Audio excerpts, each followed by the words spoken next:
And we continue now with the Reverend Al Sharpton and #1 New York Times bestselling author Ann Coulter. And you were going to say...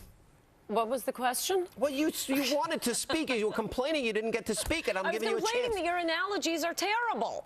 Well, I'm sorry, but he brought up Reverend Wright, and I was just responding to it. I'm sorry you didn't like that he brought up a point. Or Don Imus. These are politicians. Well, why don't you get to your point instead of whining about it? Go ahead. I didn't want to talk about this to begin with. I'm so happy that I have the right fighting each other tonight. Yeah, you've done a pretty good job about that. I think we already debated and a good time was had by all. All right, so you don't think Harry Reid should go, and you don't think Harry... Correct. No, I've had it with these loser Democrats pulling out before the November election, but I do want to rub it into Reverend Al that he and the left-wing media will let Democrats get away with anything while the Democrats promote absolutely no one. The Republican Party is the colorblind party. The Democratic Party is the party of slavery, segregation, always racial preferences, and yet you let them get away with anything. I mean, either what Harry Reid said is offensive, and when you do your man on the street poll and try to guess who said it, no one will be able to guess, and they'll say, oh, this isn't offensive, or they will say it's offensive, and I bet they won't be able to guess who said those things. I think that, again, I've said to Ms. Coulter to tell me one example, just one, that a Democrat said something like they would support a segregationist apartheid ticket. I'll give you an example. And that America... No, you're going to do Imus again. No, that was almost... I'll give you a senator. You said I got to talk this time. I'm showing up the next time. Come on. Robert Byrd. I'm not.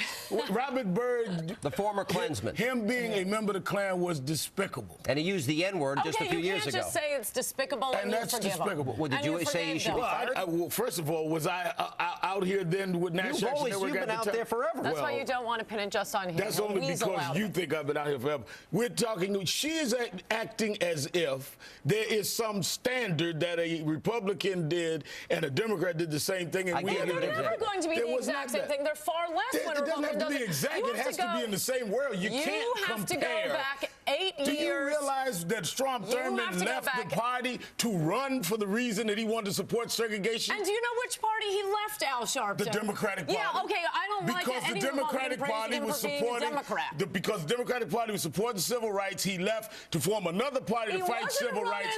And your candidate said that I voted for him, and America would have been better if he won. Is that not true, Ms. Coulter? No, you are wrong. When Strom Thurmond was a segregationist, he was a Democrat. When he left the Democratic Party, he did not run as a Dixiecrat. He ran as a Dixiecrat, and he went back to the Democratic Party because the Democratic Party is the party of slavery, segregation, and racial preferences. Let me ask you. Where you claim is so colorblind. And I'm going to show up the next time you are being honored for something, and when they say you're the greatest civil rights leader, I'm going to yell out, it's a toast, don't believe it.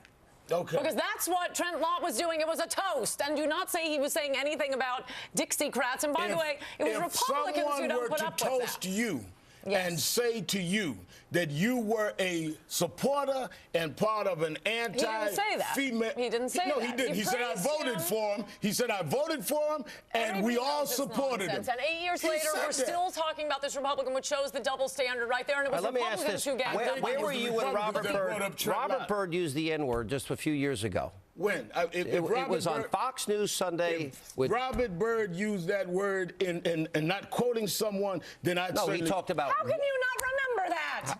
I'm asking. You don't remember it. You can't tell me what he said. He said it on Fox News Sunday just a 6 years ago when he used the term white N-word. Well, I think that is outrageous. That was in context. He apologized. It's contemptible. You forgive him. I didn't forgive. You forgive all these Democrats. Well, you can still. I'll play you the tape. What Democrats? We have consistently. We'll start with I just said to you, Bill. Why aren't y'all talking about Bill Clinton? You know why? I am. Because Bill Clinton is not in charge of the Senate. He's not the one pushing health care. You're taking a statement that you know is nowhere near what Clinton is accused of saying, and going after Reid for purely political reasons. This is all about the health care bill. The most important issue tonight is not the rematch. It is that Massachusetts voters are about to vote for a woman who kept an innocent man in prison knowingly for 4 years. I think a lot of Democrats who are about to vote for her would be appalled that that's what she's doing. If you cannot bring yourself to vote for a Republican Massachusetts voters, write in the name Gerald Amirault, the man she kept in prison who was manifestly innocent. All right. Thank you both for being with us. Reverend Al. I don't get a chance to respond and talk about Huckabee. A lot more news. Vote against him, too. to cover tonight on Hannity, and here is a sneak peek.